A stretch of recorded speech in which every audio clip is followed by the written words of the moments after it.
Hey, I'm Russell Leeds. And I'm Anna Leeds. And welcome to the Leeds to Success podcast. This week, we're going to be talking about why we homeschool our children. We're going to be looking at the pros and cons of homeschooling versus traditional schooling. And then, hopefully help you guys decide whether or not you want to homeschool your kids or, if you're having kids soon, what you think the best thing to do is. So, why don't we start off with some of the pros for actually traditional schools? Because there are some pros. Oh, yeah, definitely. There's definitely some pros. So I've made a few here. So my first pro, and this is definitely true for when we moved down to Beaconsfield, is social life. Oh, yeah.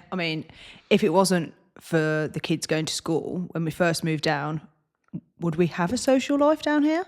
I don't think outside of work. I think the two places you build a social life is work and school. Yeah. And I think obviously we've got work people that we hang out with and know. But then church, I'd throw in the mix. Yeah, church. But work, we actually find a lot of our friends from work live up and down the country. They're not necessarily here with us. No, where we live. We've got church and we've got church. I would throw in the mix. We've got family and work. You're right. There are some here. A lot of our sort of work friends though do, because do you know why that is though? And maybe it's a bad thing. Maybe this is a different discussion about working from home, right? Yes. When we worked in the office, everyone lived around where the office is because that's your central hub, right? As soon as COVID hit and we scrapped the office and we said everyone can work from home, what started happening? People just started moving away. Yeah. Right, because it's like, I don't need to go to London every day. I don't need to live near London anymore. I can go and live in Shrewsbury, or slowly everyone's moved away to the point now, if we wanted to go back to the office, it'd be a real issue for people because now everyone's moved away. Yeah. But from a friendship point of view and a social point of view, maybe working from home, I've never really thought about it, but maybe that's actually a really bad move. Yeah, I do think it causes that kind of division because then it's not easy to just meet up on the spur of the moment, is it? Because they don't live here anymore. No, it's like, do you want to meet up? Oh, we live 4 hours away. Oh, it's going to take quite a while. Yeah. But you're right, when we moved here, so you've kind of got, I think you've got church, you've got work, you've got your family, and then outside of that, a lot of it's schools. I was chatting to a friend of ours, do you know Ryan Ryder? Oh, yeah. So he's recently moved to Miami. No, it's not Miami, but it's somewhere in Florida. I can't remember where, but he's moved to America. And he was saying that because they started at a new school, and he thought, it's going to be brilliant for the social life. But when is it when you meet the parents at school? Where is it? You do it more than me. Yeah, on the playground when you're dropping off or picking up. More so, certainly the school our children went to, it's collecting them because you get there 10 minutes early. You all have a little chat while you're waiting on the playground, and then sometimes they come out late, and that's the biggest social interaction you have as the adults is waiting to pick your children up. Yeah, dropping them off, picking them up. And he was saying in America, they do like a drive-by system, like a McDonald's drive-through, but for school children.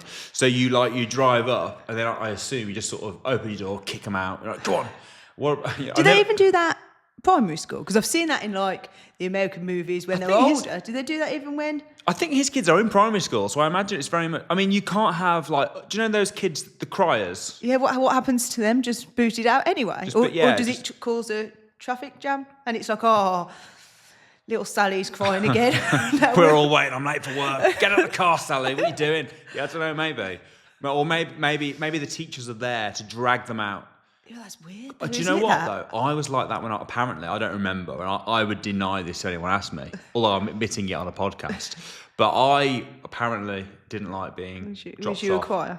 I don't, apparently. Apparently you was. Apparently I was a crier. So your mum. So my mum. I can't remember it. It doesn't sound like me, but apparently. And she used to have to I used to grab her, and she used to have to prise my fingers off and push me so in. the car thing would have been awful for you. That would have been bad for me. I'd have been the one causing the traffic jam all the way. Yeah, that's a really weird system, isn't it? But he said as a result, he's like, I've been here 3 months. I don't know anyone. Right. Yeah, Now, so I suppose there's two aspects to the social life. Number one is the kids' social life. Yeah. We haven't spoke about that. No. Stuff them. Just All the we care benefits about for us. is our friends and the people that we've become friends with. But yeah, you've got the kids' social life and you've got the adult social life. But I definitely think school, along with other things, along with church, along with work, along with your family, if you've got friends within your family, I think they're the sort of friends within your family. yeah, well, some of them are, some of them aren't. Less so, Yeah, we're family, but come on now. Barely friends. Barely friends. Wouldn't invite you to an awards dinner or anything. Ooh, sore subject. But you've got that aspect, and then I think school is definitely one of the key ones for a lot of people for a social life. So that's a really good thing about school. Yeah, definitely. And definitely for the kids, because you do want, you're saying for us, we've got our family down here but you want the kids to have some solid friends where they live, don't you? Yeah. I think it's all right, they've got their cousins and that's great, but you want to have more than just, as a kid growing up, family to hang out with. You want people in your area. Like, our kids aren't at the age yet, but when they're slightly older, that they can go down the road, knock on the door, say, do you want to come out and play? To not have that would be pretty rubbish. Yeah, no, I agree. Okay, so that's number one, a really good perk for a traditional school. Number two is, and this is a big one for a lot of people, is it's free. There you go. It's the normal thing to do, and it's free. Yeah. Well, I say it's free. We pay for it with our taxes, but whether you send your kids or not, it doesn't cost you any more, right? So it's free. So that's a really good perk. I haven't got a lot to say about that other than it's free. Yeah. Great perk. Number three is, it's kind of linked to the free. It's basically, again, it's free, but it's childcare, right? So you popping them in nine till sort of 4. It means that both the mom and the dad can work. I mean, traditionally, obviously, the husband would go to work, the wife would stay at home, or could homeschool or whatever. Whereas now, nearly all couples that I know, everyone both work. Also, right? I think school hours, I mean, obviously we did go to the same school for most our lives, but even when I went to nursery, the hours were 9 till 3. I mean, at one point we used to break up at 2:30, didn't we? Yeah, 2:30. And then it went to 10 to 3 and we felt very begrudged. The days are getting longer and longer, I think, because of the childcare aspect. Like, our kids actually could go 8 o'clock till 6 o'clock. That's quite a big step up from when we used to go to school. And schools didn't stop before 9 and everyone was home playing out at 3:30. I think we started at 8:30. 8:30 we used to start. Oh, yeah. 8:30. And then people can get to work for 9. But you're right, it was more of a half day really, wasn't it? Whereas now it is longer and longer. But I think it is childcare. I think a lot of people use it as childcare. Yeah.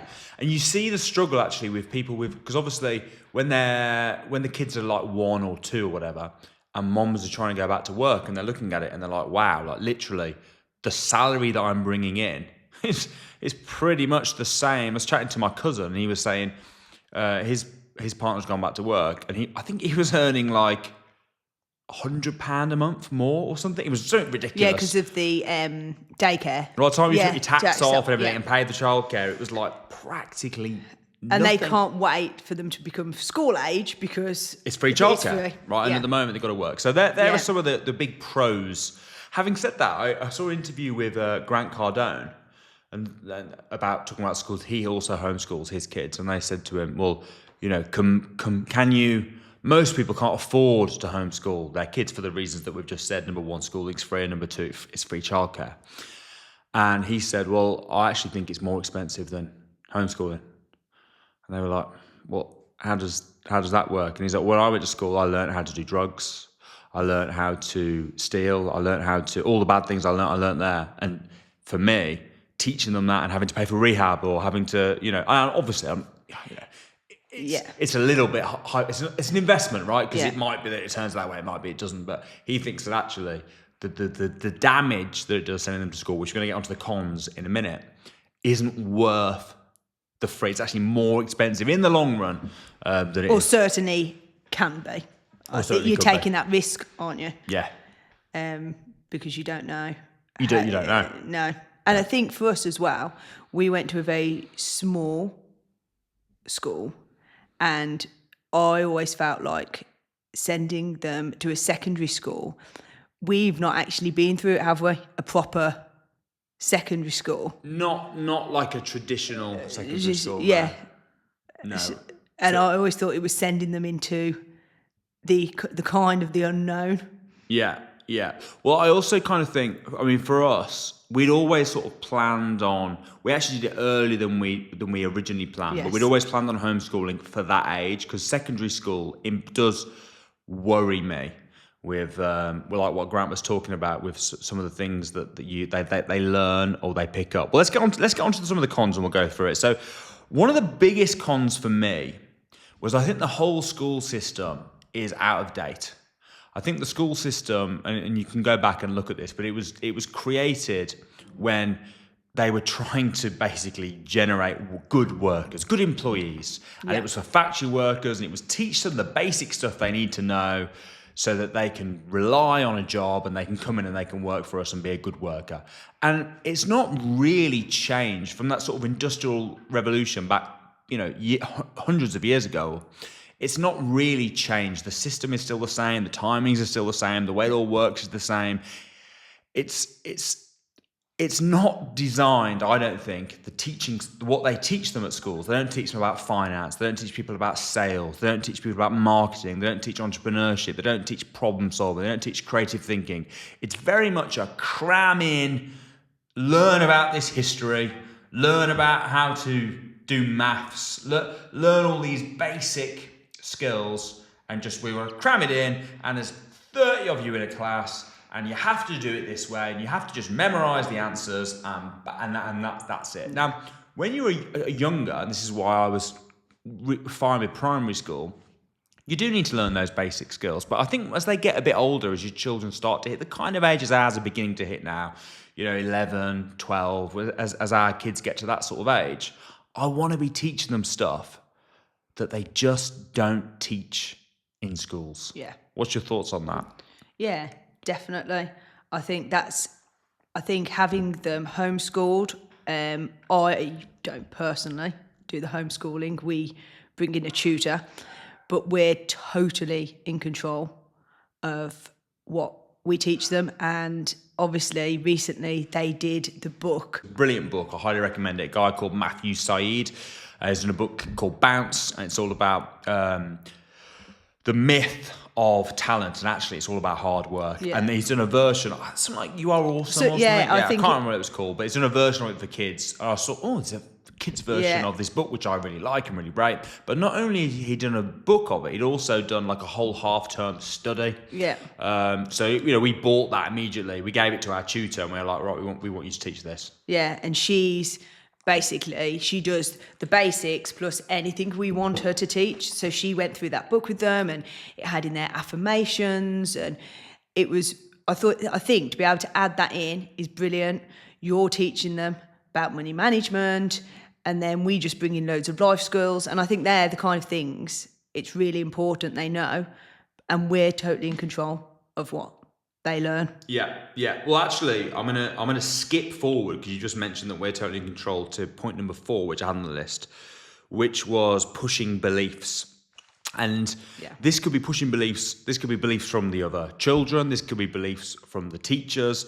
But some of the stuff that they were teaching, shocked me actually, even at a very, very young age. Some of the stuff that they were teaching, things like it's okay to identify as XYZ, and it's like, guys, these are children who are like 6-7 years old. Why are we even putting these ideas in their heads? Why are you telling them that that's okay, or that this is okay? And there was stuff coming up, and it wasn't all the time, it wasn't really regular, but I would say maybe like 3 or 4 times over the time they were at school, there was stuff that was raised, that brought up, and I was just like, I'm like really not happy about this. And we're putting these teachers, who we don't personally know, into a position of authority where they are they're probably the biggest influence on your children. Yeah, because of the amount of hours they're there, like we've just said. For the vast majority, the child's sort of most sponge-like, most awake, most vibrant time, 9 till 5 or whatever you were saying, 8 till 6 or whatever you were saying that they can teach, they've got your kids. Yeah. And if they want to pass on their beliefs, even if it's their beliefs about money, if it's their beliefs about entrepreneurship, if it's their political beliefs, whatever it is, it seeps out whether they don't believe in, we're obviously Christians, if they don't believe in God and they teach them evolution, for example, right? It's like, what I don't want you teaching my very influenceable children that they can identify as whatever they want. I don't want you teaching them that evolution is true. There's certain stuff I don't want you teaching them. Now, I'm not saying I'm right. I might be wrong. But I want to raise my kids with what I believe, which is this. And I think that parents have got the right to raise their kids with what they believe and not to have beliefs pushed on them, especially politically correct PC views that I personally don't agree with right now. I don't want that being pushed on my kids. Well, they'd even push their political views or anything. Yeah. Wouldn't they? Because a teacher obviously has got their own views on subjects, and they go, like you say, in whatever area, and they're going to push them. When a child asks a question, they're going to give their belief as the answer to the child. Well, I heard an interview with an atheist teacher, and they were like, how do you cope with kids that believe in God, like what you say? And he's like, well, he goes, they might go to church on Sunday, but I have them 9 to 5. Exactly. And it's like, wow. And that's a bit of a scary thought, isn't it? It is for me. Basically, they're going to grow up with the views of whoever taught them. Yeah.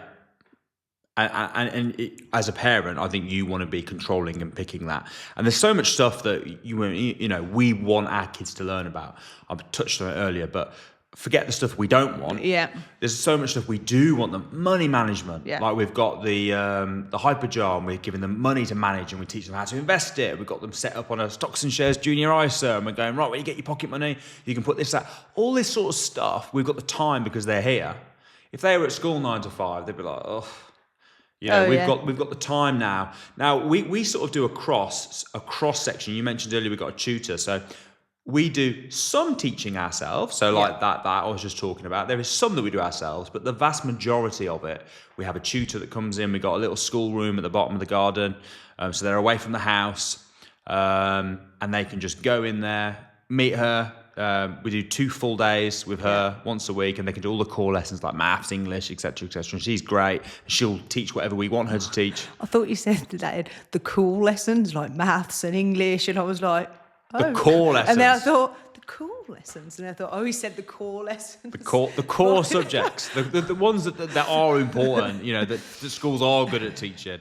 There's just they probably teach 50% of what they should teach, and then the other 50% we've got to kind of make up. Yeah. Well, and what's crazy is if you speak to any teacher, and including the tutor we use, there's so much wasted time in school because it's just controlling the class that actually the amount our kids do in 2 days is phenomenal.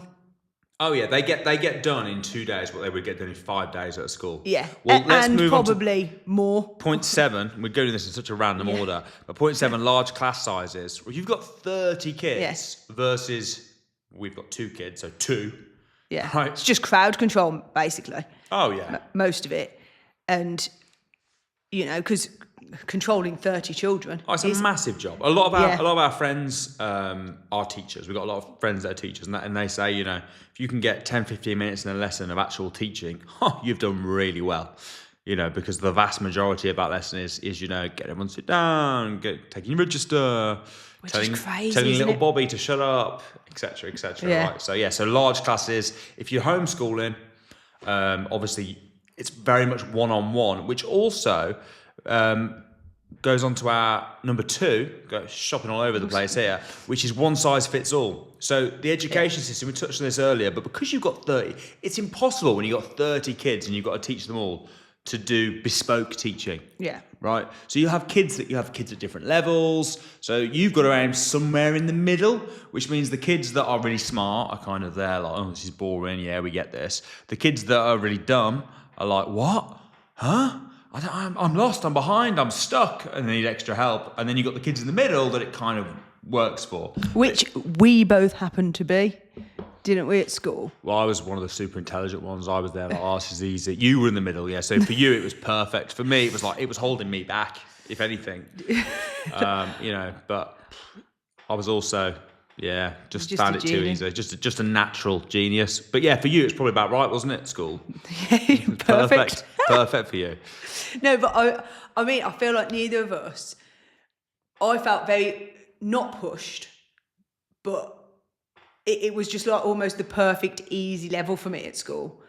I found everything just quite easy, like just to tootle on by kind of. Yeah. And I think because we were like that, I'd never really. And we were in small classes. Yeah. Imagine what it was, it would be So like. I never really thought about what would it be like if it wasn't like that. But then I think we're now surrounded by people who they haven't fit so well into school, like your brother, my brother, Sienna, our daughter. They all learn in different ways, and that being so structured, one learning doesn't work for any of them. No. And you kind of think, wow, imagine all the kids really that could do with an alternate way of learning. People that are visual learners, or people that like to see it written down, or everything's got to be the same. It's very much a one-size-fits-all, which you don't get when you've got two kids, you've got a private tutor, you've got us who know the kids really well, totally got their best interests at heart. So that's another big pro for homeschooling. All right, here's a big one. Bullying and peer pressure. Yeah, that is a big one. Interestingly, I would say peer pressure for both the kids, because you talk about peer pressure for the kids do things in secondary school because all their mates do, so they all start smoking. But I also think a big one for me, because obviously we haven't hit those issues yet, was certainly as Sienna was growing up, peer pressure as a parent to things I didn't want Sienna to be able to do, but felt pushed into it because I also didn't want her to be the one child that wasn't allowed. And I think, so for example, we decided that Sienna was no longer allowed to go on Roblox. But then she came home and everyone in her class was allowed to go on Roblox, and they were all talking about it at school, and Sienna felt really left out because she was the one child that wasn't allowed. So why didn't you allow? Why did you ban her from going on Roblox? Well, when I first let her go on it, I thought it was there was one game on Roblox. I was very unaware that it's just a platform that any games can be loaded on to Roblox. So it's a bit like YouTube. You might start off on a really innocent video, fine, Sienna, yes, you can watch Trinity and Madison. But then obviously as that video finishes, different things are, and then before you know it, you can be on something totally unrelated, videos, nothing like Trinity and Madison, and it's the same on TikTok and on all the platforms, and obviously we don't let her have TikTok. And Roblox, I didn't realise, I thought it was a game. Right. But it's actually a gaming platform, isn't it? I don't really know. Yeah, so there's loads of different games. But then the popular games on there, the kids all talk about, have you been on that game? And then they all go, yeah. The other... Can they talk to other people on it? And that's the other thing. Yeah. I'm always concerned by that. You all talk to each other. So Sienna was getting messages from people. But obviously, she was 8. She's not going to have the capability to judge, who it is that's talking to her, if it's appropriate, what they're saying, really. And obviously she was really good and always used to come to us and say, someone's trying to talk to me. But I think once you open the door of, yeah, that's fine, you can talk to people online, it's really difficult unless you're really going to monitor it. And I've heard, obviously, some really bad horror stories of where kids have then gone and met people who haven't turned out to be who they said they are, and from Roblox. So I just thought, no, like it's all it is. There's plenty of other games you can download and play, and she was happy with that until obviously everyone at school was on it. And then do you make your kid the one kid in the class that's not allowed to play and he feels left out and take the risk that nothing's going to happen? Or do you stand firm? It's a really hard... Because then they're even if you don't totally agree with it, then they're the loser. Yeah, and then you're like, then they get picked on at school because they're the loser, they're not allowed to do anything. Well, it's a fine line then, isn't it? So I didn't like... And then, obviously, people started getting phones at a really young age. Because, again, these weren't problems we had when we were growing up because phones weren't even around until I think I was 14. I think I got my first phone. Like, it wasn't the same issues, was it? And then the worst you were going to do is play on Snake. And phone someone that you had their phone number. Yeah. So then it was, but so-and-so, my best mate's got a phone. And so you kind of feel peer pressure as an adult. Yeah, what are you going to do when but everyone can FaceTime each other, and then that's something else you're not in control of. And we've got 8-year-olds that now are allowed all over social media, and like Sienna's like, well, why am I not allowed on TikTok? But I feel like 8 is so young as well. Personally, I feel, to explain all the dangers. Like, I don't want to burst their little bubble of like, the world's a nice place. I feel like 8's too young personally, I feel, to burst that bubble and explain all the dangers. Of life. I want to wait until they're a bit older so then they can sensibly, I'm not saying I'm never going to let them go on Roblox and TikTok, but I want them to be at the age where I can explain the dangers so then they go into it and their brain can comprehend what could be happening and things. And I don't know, but I feel like now they're homeschooled, it's on my terms and I can make that decision without being peer pressured into letting them do things. Yeah. No, I hear what you're saying. So, I mean, in particular, we touched on it with what Grant was talking about, but in particular when they get to secondary school, peer pressure to sex, drugs, alcohol, etc. But even, Sienna, for example, I wouldn't say it was like bad, like bullying or whatever, but she definitely had people that were mean to her, I would say, that were causing her stress. Oh, yeah. Well, definitely, because she ended up getting a rash, didn't she? Yeah, which they actually put her to stress, which is horrible to think when you've got like a 9-year-old kid. It's like they're so stressed. She was only 7. 7 when she at died. the time.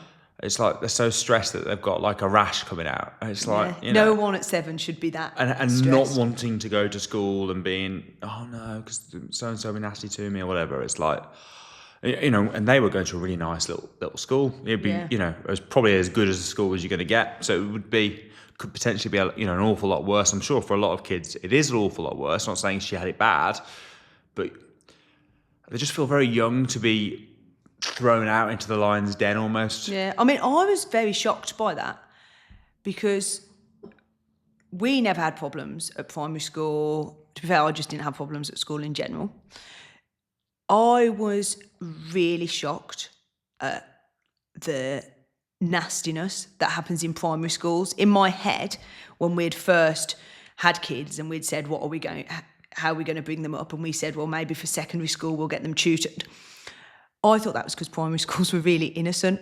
And I thought, nothing happens in primary school. Like, what's the worst that's going to happen to them? Yeah, they're only little. They're only little, like, what's someone going to really do to them? Other kids are a lot worse. Yeah, of course. Yeah. But the fact But even in primary school, I'm saying we even saw it. It's like, our kids weren't actually that bad, but we saw other kids get, quite bullied quite badly, really, considering it's a small night. Well, ours were actually at a private school. Yeah. So we thought we were doing the best we could for ours. And it worked for a few years, and they were as happy as And I do Larry. think it's a really nice school. I've got nothing but high praise for it. I think it's just schools in general. Yeah, and I do. And I think that really shocked me. I didn't realise how... Because obviously putting all those kids together, they can't man everyone all the time, can they? And, I was really, really shocked by how nasty they can be to each other. Like, it almost reminded me a little bit of Lord of the Flies. I was a bit like, oh my life, like, they can really turn on each other, can't they? Even at such a young age. And that was quite eye-opening, which is what led to us, obviously, getting our kids out. Yeah. So obviously we've just started our second year of homeschooling. We did the first year last year. Was there anything that you go like, oh wow, that was that's surprising, or I wasn't expecting that, or that was any big lessons or anything at all, or did it pretty much go how you'd kind of expected and hoped? I think it did go as I hoped, because actually they're both absolutely thriving. Do you know what surprised me the most? Because Sienna was a little bit behind on her maths and reading. Yeah, reading especially. And she'd had like one-on-one support and everything at the school she was at, and they'd really tried hard to work with her, but she was always a bit behind. And like within a term, she'd caught up on both. And it was like really all of a sudden that with much less time. You were talking earlier about the time, and I think both of them have come on remarkably well with being tutored and homeschooled. One of the worries I had, we've countered it by getting a tutor, but I do think as a parent, you're thinking, am I good enough to teach them? You know, like sometimes you see their homework and think, what do I teach them? We're very lucky, really, because we've got a tutor that puts all the curriculum together and for all the core subjects. So it allows us really just to pick up the pieces and the extra stuff that we want to teach them, about stuff that we know anyway, because we're entrepreneurs and business people, and we know about. So it's quite easy for us to tap into that side. But I've always thought to myself, we're in that lucky position. So we love it. I didn't majorly like the homeschooling when it was COVID, because obviously the kids were really young, but I was the teacher. And I think now there's so many positives of homeschooling. I would do it anyway, even if I had to be the teacher. But that would be at a push, because I know people that do that, and they do an amazing. I've got friends, family members that do that. And Tiffany, my sister, does it. She does a really good job. She homeschools, but she does get a private tutoring once a week for a couple of hours. Yeah. So a much lesser scale, but I think that's quite a good option if you can't necessarily afford a full-time tutor or whatever. Just have a specialist tutor to come in for certain things, like your maths or your English. I also think that it's important, which going back to the social life, and obviously the homeschooling we've said is a negative with the social life, because they're in school with just two of them. And if you're your only child, it would just be one of you. But if you get them to do clubs, there's a lot of clubs that you can do. So both our kids go to a lot of clubs. They do a lot of outside school activities, things like judo, swimming, performing arts. A lot of performing arts. Performing arts, gymnastics. So Portuguese lessons. There you go, Portuguese lessons. There's lots of different stuff that they do outside of the normal school, where they make friends and etc. Yeah. So that kind of helps. It's not the same. No, it isn't the same. And I'm not going to pretend to sit here and go, it's the same. The social life at school is better. Yeah, and I'm quite pleased, like I said, that they've been to school around here, because now they've kind of got it really good, because especially our younger one, she's still got a really tight. Yeah, and we still meet up with all the friends we made, because we went to the school. How long was it? About 5 years? Yeah, 4 years. 4 years? Yeah. So all those people for 4 years we built a relationship with. I mean, they'd be leaving that school like very soon anyway. Well, Sienna's just gone into year 6. So they'll be leaving very soon anyway. So we've all still got that friendship group, and we still meet up for play dates, etc. So we've kind of got that, but I definitely think that's probably the only one, because obviously the free, and the childcare, it is what it is, right? If you've got the money for it, great. If you haven't, you can homeschool, you could do it yourself. There are ways around it. I do think you're going to have to sacrifice one of the salaries. I don't see how you could do it if you both worked and couldn't afford to hire a tutor. What would you do then? If you both, well, really, one of you's got to give it work. Be a tutor, or hire a tutor. Yeah. Either way, you need the money to either be able to give it the work or to pay for the tutor. And I did have a point earlier, and then kind of went off track of would I do it if I had to do it personally? Yeah. Because I do think I want to be a parent, not a teacher. I do want to teach my kids, but I don't want them to see me as flipping heck. Because obviously our kids love tutoring so much. They've not actually been like this the last year, but you do go through those days where you don't want to get up and go to school and go and learn. And I didn't want them to relate that to me. And that happened a bit in COVID. Sienna would get up and be like, "Oh no, it's not schooling again, is it, Mom?" Ironically, though, she doesn't say that with our tutor. No, I don't. Maybe you were just not very good. Maybe you just weren't a very good tutor. They were like, "Oh no, not Mrs. Leeds again. Oh, she's the worst." Clearly. Thanks, Sienna. And actually, I thought I was going to really love homeschooling like that and got all the books, decorated the room, and then Do you know what? hated it. Do you know what? Though I think it was worse because you couldn't go out or do anything. Yeah. I think it was, and they were on your case as well with the stuff you had Yeah, to do. I true. reckon if you were starting from scratch and you were choosing everything and you could take them to clubs and we were just stuck in the house, Yeah. 24/7, like everyone's going to get frustrated in that situation. You weren't even. Do you remember you weren't even allowed to go for a walk? Yeah, Like, true. an hour a day. Do you know what I mean? So.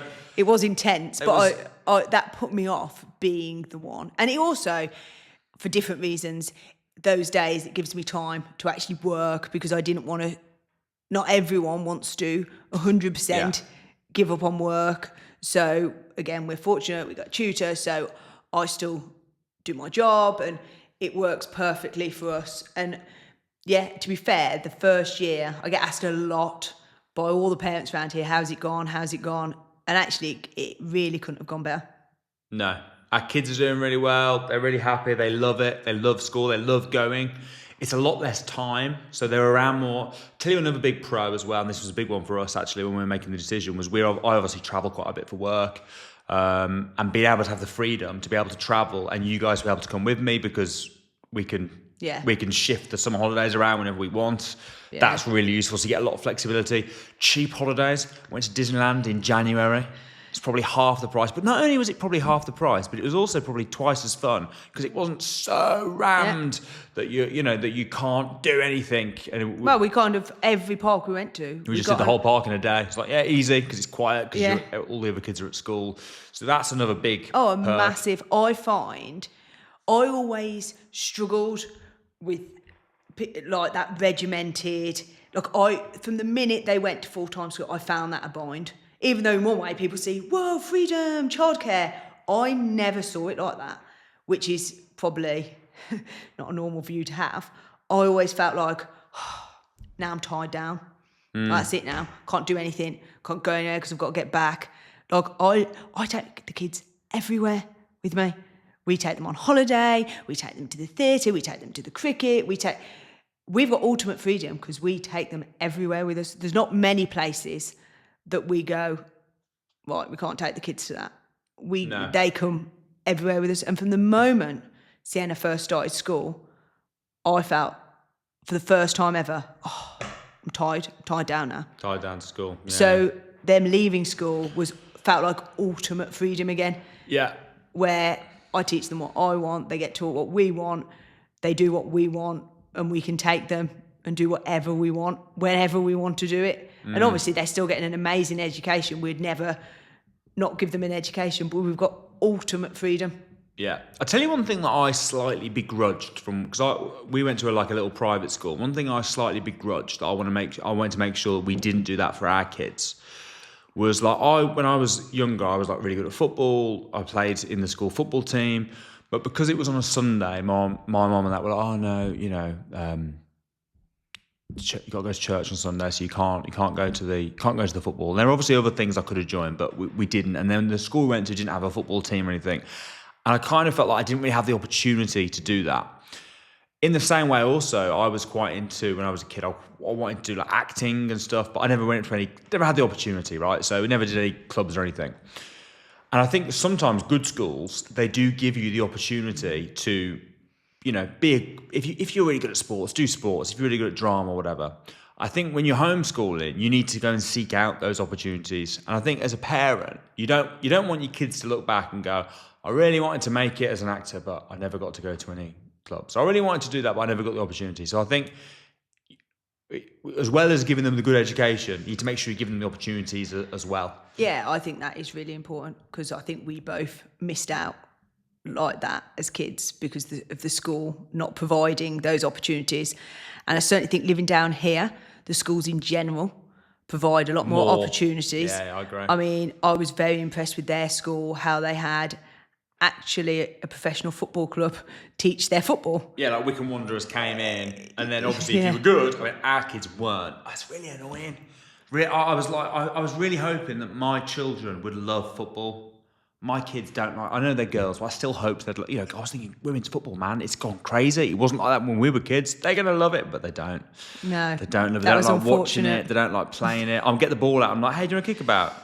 Nah. No, not really. Do you want to play Barbies? Oh, come on, girls, give me a break.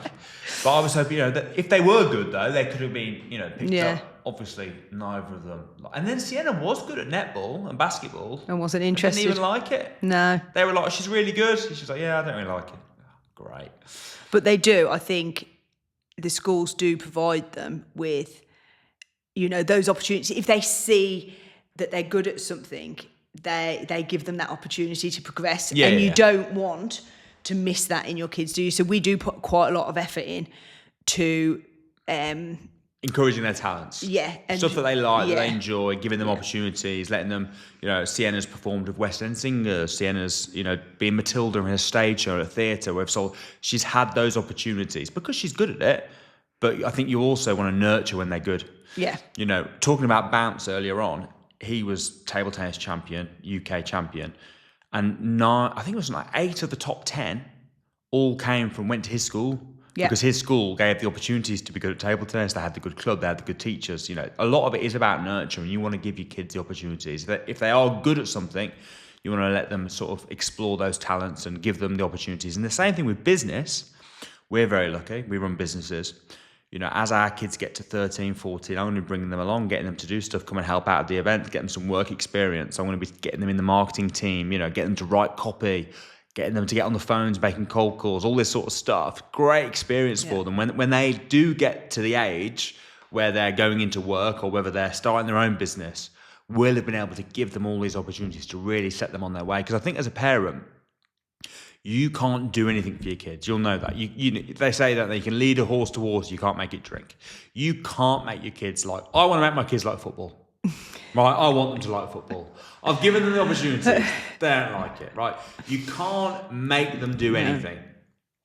But what you can do is you can give them the opportunities. I think that's your job as a parent, is to give them as many opportunities and as many different diverse areas that they're passionate about, that they enjoy as you can, to help them to succeed. You can teach them, you can show them, you can give them the opportunities. If you've done that, that's your job done. And I think with what we're doing with the homeschooling and the opportunities, I think we're doing as good a job as we can anyway. Yeah. I mean, it might be there's a better way. I don't know. You guys might have a better way, but it's the best job that we can in order to give them that opportunities. And that's why I think we've decided to go this route and to homeschool our kids. But I hope you guys found that useful, found it insightful, interesting. I'd love to know what your thoughts are on schools, homeschooling. What should be taught in schools? What are the topics that... Because I do think a lot of this actually could be fixed if the school system was fixed. But for me, it's much easier to fix my own school system, i.e. my kids, than it is to try and fix the whole school system. But at the same time, we are lobbying, for teaching entrepreneurship, business, sales, marketing, etc. in schools, which I think would be great. But I'd love to know your thoughts. Please do comment below, and we will see you next week.